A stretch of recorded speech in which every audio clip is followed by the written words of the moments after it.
এই যে মধুর বাক্সা, এই যে আরো আছে, এই যে মধুর বাক্সা, মধুর জন্য চলে আসছি। এই যে বাক্সা গল, এরা অরিজিনাল খাঁটি মধু।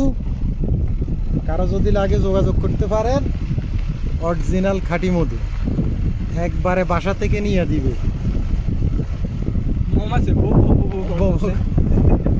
আরে গতবার কামড়াই ভুলে এলাইছে, বুঝেছে?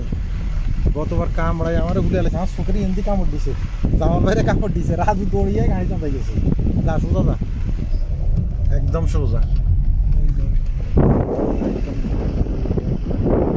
ক্যাপিচিনো খাই, বাস মধুরে যাবো। আবহাওয়াটা কি দেখছেন? হ্যাঁ, যে কোনো জায়গায় দিলাম, সমস্যা নেই। আমরা এই এমনি থুই দিতাম, আমরা এই এমনি থুই দিতাম, এমনি থুই দিয়ে। কি সুন্দর প্রকৃতি দেখছ? এখন কাঠবাদাম নিচে তুমি টোকাই টোকাই লইছিলাম গতবার, বুঝেছি? কাঠবাদাম টোকাই লইছিলাম গতবার, এখন নিচে কাঠবাদাম গাছ এখান কি দে, নিচে তুই দে।